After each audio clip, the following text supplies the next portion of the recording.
오늘은 열왕기 역대상 14장 말씀을 함께 볼게요.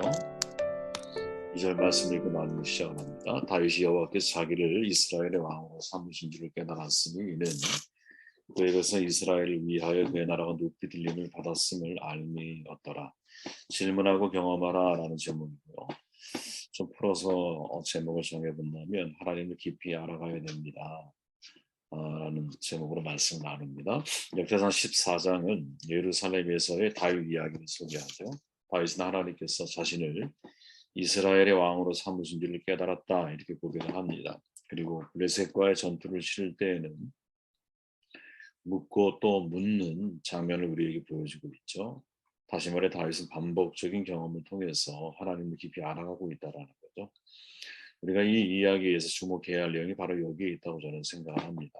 본문으로 들어가 보면 2절 말씀 우리가 읽었으니 다윗이 이렇게 말하죠. 이스라엘의 왕으로 삼으신 줄을 경험하고 또 경험하라는 거죠.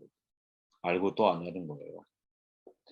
두로왕 히람의 도움으로 궁전을 건축을 합니다. 다윗은 이것이 하나님께로 말미암았다라고 고백을 하죠. 그리고 2절에서는 이스라엘의 왕으로 삼으신 줄을 깨달았다 이렇게 고백을 하는 거예요. 여기서 깨달았다라는 히브리어가 야다라고 하는 안다 이런 뜻을 가지고 있는데 단순히 이제 인식론적인 암, 지적인 암 이거를 의미하는 것이 아니라 경험을 통해서 깊어지는 심오한 인식을 의미하죠. 체험적 지식을 가리킨다고 생각하면 돼요. 마치 결혼한 부부가 서로 관계를 맺어가면서 서로 깊이 알아가는 것과 같은 거죠. 이 말은 다윗이 여러분 이제 하나님으로 말미암아 왕이 된 줄을 모르고 있었다가 나라가 갑자기 불강해지니까 그 사실을 깨달았다 이런 뜻의 의미가 전혀 아니에요. 이게 중요하다는 거죠. 하나님께서 자신을 왕으로 삼으신 것은 전부터 알고 있었죠. 그래서 사무엘을 통해 기름 부으심을 부을 때부터 사실은 내정되어 있는 왕이라는 것을 잘 알고 있었어요. 그죠? 근데 시간 속에서 수많은 하나님의 역사하심을 통해서 더욱 확실하게 그 사실을 내가 깨닫게 되고 체험하게 되었다라는 말이죠. 다시 말하면 반복적인 체험을 통해서 내가 깨달았다. 혹은 반복적인 체험을 통한 알미다. 이렇게 우리는 이제 이야기할 수 있는 거죠. 알고 또 알게 되는 거예요. 일상의 삶에서 반복적인 경험을 통해 하나님을 알아가는 것이죠. 이것이 바로 깊은 알미다. 우리 이렇게 표현할 수 있죠. 여러분 우리가 하나님을 알아간다라는 것은 미래적인 경험이 아니거든요. 그죠?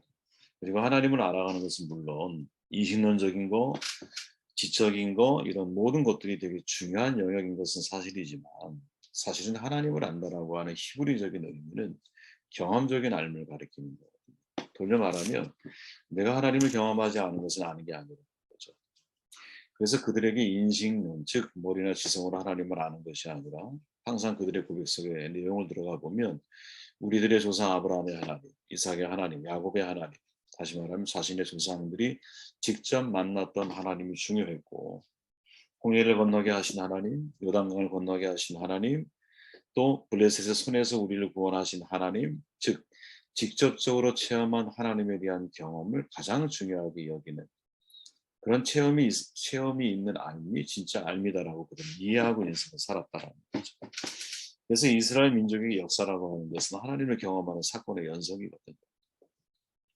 마치 남자와 여자가 결혼해서 서로를 속속들이 알아가는 것처럼 이렇게 하나님을 안다라고 말할 때 야다라고 하는 단어를 사용한다는 거예요. 성경에서 우리는 동침하지 않았다라는 의미로 누가 누구를 알지 못하였고라는 표현을 우리가 접하게 되는데 부부가 동침하는 정도로 속속들이 아는 것 이것이 유대인들에게 있어서 안다라고 하는 의미의 아주 핵심적인 거라는 거죠. 사실 이성적인 암, 다시 말하면 인지론적이라고 하잖아요. 우리가 머리로 인지하는 거 이런 이성적인 암이라는 것은 히브리적 개념이 아니거든요. 이건 헬라적 개념이거든요. 히브리인들은 사람이 육체, 마음, 영혼으로 구성되어 있다고 생각을 했어. 헬라인도 마찬가지예요. 육체, 마음, 영혼이 있는데 이 중에 마음, 이 마음을 두 가지로 나누어 생각을 했어요. 하나는 heart, 하나는 mind죠. 동양인들에게 있어서 마음은 이 둘이 하나거든요, 거의. 근데 서양인들은 이 mind, heart라고 하는 것은 감정과 느낌을 가리키는 것이고, mind라고 하는 것은 인지적인 행동을 가리키는 것으로 구분하는 경향을 가지고 있었거든요. 우리에게도 마찬가지죠. 우리는 동양적인 사고에 익숙하니까 헐트와 마인드를 번역할 때 별 이 차이를 우리는 느끼지 못하거든요. 근데 서양 사람들은 이 구분이 명확해요. 로마가 지배할 당시에 헬라적인 사고가 지배했잖아. 당연히 그리스도인들은 그들과 소통하기 위해서 개념을 동원할 때 바로 이 헬라적 개념을 동원한 거죠. 그래서 하나님을 설명할 때 지성, 이성, 혹은 인식론, 마인드를 이용해서 설명을 하다 보니 이것이 훗날 어떻게 이제 기독교가 공인이 되면서 하나의 문화가 되잖아요. 엄청난 세력을 갖게 되죠. 그러면서 이게 이 신학을 발전시켜 가게 됐고, 그리고 오늘날까지 이르는 신학 속에 담겨 있는 많은 의미가 하나님을 체험적으로 아는 신학이라기보다는 하나님을 내가 인식론적으로, 지성으로, 머리로 배우는 학문으로 자꾸 인식을 하게 된 거지. 그런데 히브리인들이 원래 가지고 있던 아름이라는 개념은 그게 아니라는 거예요. 저도 신학을 시작하면서 본격적인 신학을 시작한 것은 어릴 때가 아닌 것 같고요. 오히려 목회를 시작하면서 더 본격적인 신학을 제가 고민하게 됐던 것 같아요. 왜? 내가 진짜 하나님을 안다라는 게 뭘까? 이걸 정말 고민하게 되더라고요. 수많은 신학자들의 결의 이론을 내가 안다고 해서 하나님을 내가 진짜 아는 걸까? 물론 이론이라고 하는 것은 여러분 매우 중요하죠. 저는 말하지만 여러분 지식적인 뼈대가 말씀에 대한 뼈대가 우리에게 잡혀 있지 않으면 우리는 되게 감정적인 신앙인으로 전락할 확률이 높거든요. 이 둘은 밸런스를 서로 잘 유지하는 게 정말 중요한 거예요. 하나님 말씀에 대한 이론적인 인지적인 능력이 갖춰져야 될 뿐 아니라 중요한 것은 이 말씀은 죽은 말씀이 아니라 살아있는 말씀이기 때문에 이 말씀을 내가 그대로 순종했을 때 하나님이 나에게 어떻게 역사하시고 하나님의 살아계시면 어떻게 드러내시는지, 즉 하나님의 현존을 경험하는 자리에까지 우리가 가야 한다는 거죠. 그럴 때 이론과 체험이 하나가 되어지는 거예요. 그죠? 이론은 여러분 생각해 보십시오. 우리의 믿음을 공격하는 수많은 이단들이 있어요. 어떻게 거기에 논리적으로 반박할 수 있겠어요? 그죠? 이론이 정말 중요한 거죠. 이 뼈대를 우리는 갖춰야 돼요. 그러나 지금까지 삶의 경험을 통해 놓고 볼 때는 그 이론적인 것이 내가 만난 하나님이 되지는 못한다는 거예요. 부족하다라는 거지. 내가 아는 하나님은 내가 체험한 하나님일 확률이 대단히 높거든요. 무슨 말이냐? 내가 정말 고통 중에 있을 때 하나님께 기도했더니 기가 막힌 방법으로 나를 그 사망의 늪에서 건져내시는 것을 경험했을 때 아무도 몰래 혼자 은밀한 골방에 들어가 내 가슴을 쏟아냈는데 그 슬픔을 정말 말로 표현할 수 없는 신비로운 누미노제 체험이죠. 신비로운 영적인 하나님이 내 마음을 막 위로하고 만지는 것을 내가 체험하게 되었을 때 기도하는데 이거는 사람의 소리가 아니라는 것을 나만 아는 거예요. 나만. 아무도 몰라요. 하나님의 음성이 나에게 들렸을 때 주변에 많은 사람들이 있지만 마치 사도 바울처럼 사람이 있지만 소리는 누가 들어요? 바울이 듣는 거지. 사람들은 그 소리를 못 듣잖아요. 그죠? 마치 그런 경험이죠. 하나님이 나를 향해서 하시는 나만 내가 이해하고 경험할 수 있는 나의 하나님. 내가 정말 누군가를 용서하지 못해서 오래 고민하고 있을 때 이 문제에 대해서 하나님이 나에게 확실한 말씀의 응답을 내게 허락해 주셨을 때 이런 나의 경험들이 있잖아요. 기도에 대한 응답, 하나님에 대한 영적인 신비로운 체험들, 말씀이 순종했을 때 나에게 뒤따르는 이 열매들, 이 모든 것들을 내가 다 정리해 보면 체험적인 알미라는 것이. 여러분, 우리가 이성적으로 하나님을 아는 것을 설명한다고 해서 불신자들이 예수를 받아들이느냐? 저는 결코 그거는 쉽지 않다고 봐요. 하나님과 믿음에 대한 이성적인 비판은 언제나 비판을 위한 도구로 사용되어졌지. 이것이 사람들을 바꾸거나 사람들을 변화시키는 것, 이거는 제가 볼 때 쉽지가 않아요. 정말 우리가 사람들에게 보여줄 수 있는 것은 뭐냐? 사람들에게 어필되어지는 것은 뭐냐? 대단히 논리적이고 이성적으로 맞는 하나님의 말씀을 올바른 복음을 전하는 것도 물론 중요한데 그 복음을 믿고 있고 신뢰하고 있는 우리가 그 말씀이 하나님의 현존하심으로 드러나야 한다는 거지. 하나님이 함께 하심이 나에게 보여져야 된다는 거지. 요셉을 만났던 혹은 다니엘을 만났던 그 주변의 사람들이 고백하는 것은 뭐냐? 그의 삶 속에 하나님의 현존이 느껴졌다라는 거예요. 저는 여러분 평생의 꿈이 있어요. 평생의 꿈. 그리고 우리 공동체, 모든 공동체를 할 때마다 항상 제가 평소 갖고 있는 꿈은 우리의 공동체가 하나님의 현존하심이 드러나는 공동체가 되기를 원한다는 거죠. 한 개인으로서의 저의 삶이 하나님의 현존하심이 나타나는 삶을 살아가기를 원해요. 네. 과거에 우리 뭐 과거 없는 사람들 어디 있겠어요, 그죠? 우리가 하나님을 처음 만났을 때 정말 신비로운 체험들이 많이 있죠. 네.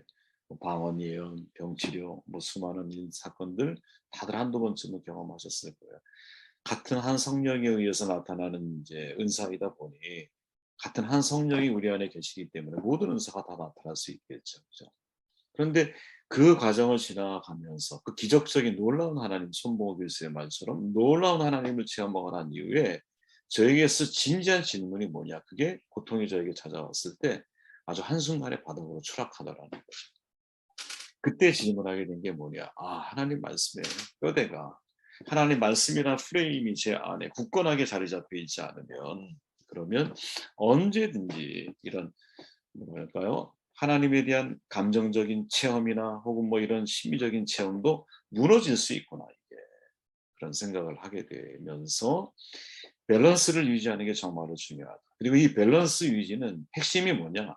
하나님 말씀을 내가 뼈대를, 하나님 마음을, 말씀을 통해 하나님 마음을 내가 이해해가고 그 하나님의 말씀이 내 삶 가운데 현존 나타나야 한다는 거죠.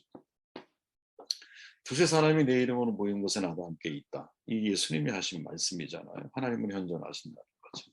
단 전제가 뭐예요? 그들이 예수 그리스도의 이름으로 모인 성도의 교제.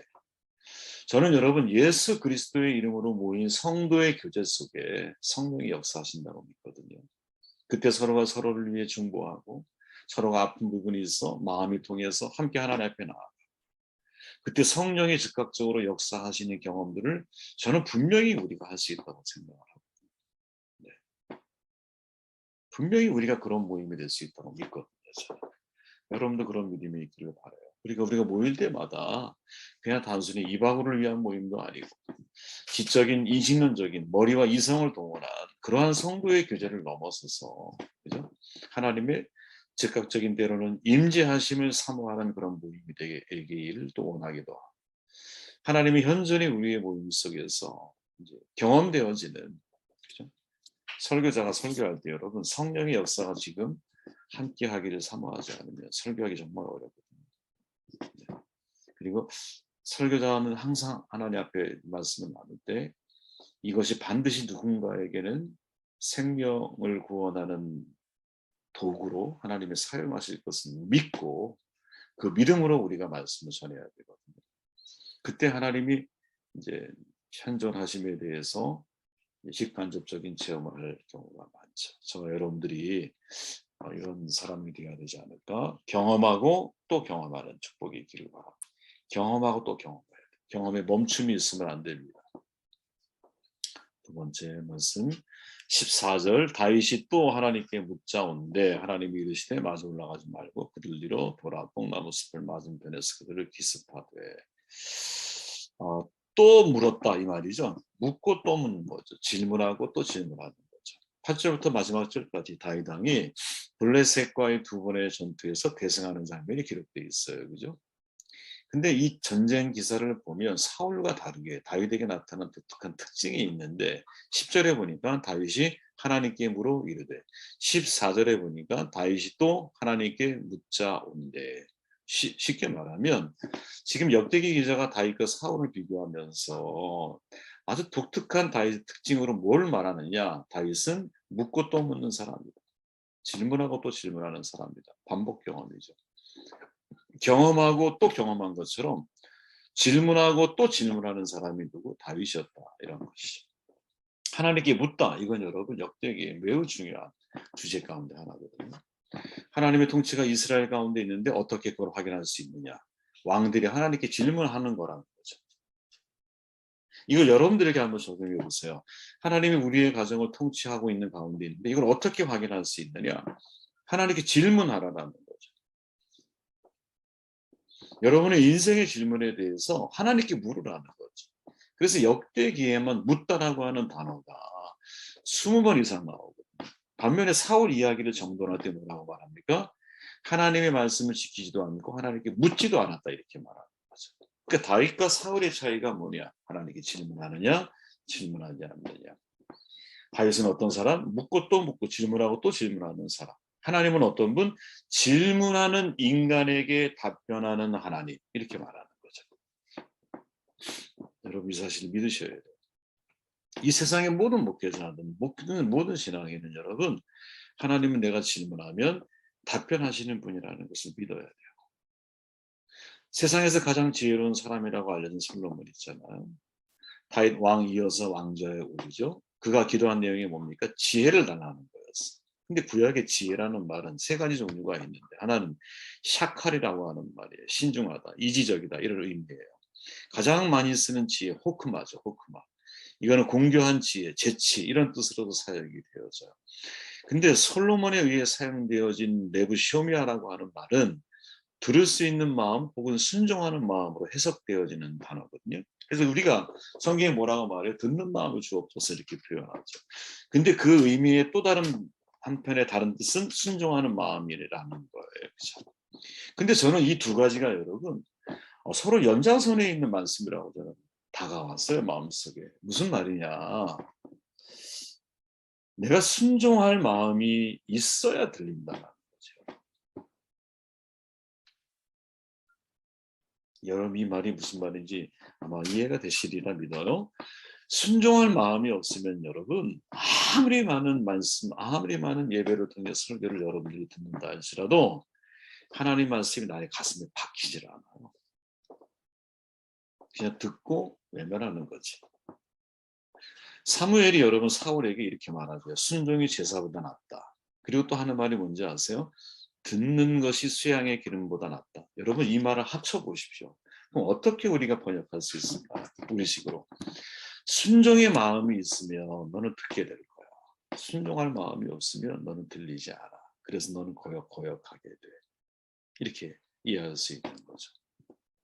저는 여러분 우리가 신학의 야다, 안다라고 하는 이 야다라고 하는 말을 이거는 단지 인지론적이나 머리나 이성이 아니라 체험적으로 하나님을 알아가는 건데 이때 알미라는 것을 다윗이라고 하는 이 본문 오늘 14장에서 종합해서 한번 정돈해 보면 이렇게 말할 수 있지 않을까 하는 생각이 들었어요. 야, 하나님에 대해서 질문해라. 은혜에 대해서 질문해라. 어떻게 하나님을 만나는 건지 질문해라. 하나님 살아계십니까? 질문해라 말이죠. 질문한 이후에 무엇? 하나님이 내게 은혜 주실 것. 나에게 질문의 해답을 경험하게 하실 것. 이 질문과 체험을 오가면서 우리의 신앙이 성장하고 발전해가는 것이 아니겠는가. 단 여기에 중요한 전제는 여러분 들을 수 있는 마음과 순종하는 마음이 같은 네부쇼미아라고 하는 단어 속에 포함되어 있듯이 우리가 순종할 마음이 있다면 들리게 될 것이고 순종할 마음이 없다면 아무리 많은 말씀을 여러분들이 듣는다 할지라도 하나님의 음성이 나에게 분별이 되지 않을 수 있어요. 전 여러분들이 잘 질문하고 그것을 체험해 나아가는 삶이 시작되기를 주의 이름으로 축원을 드립니다. 함께 기도하고 제가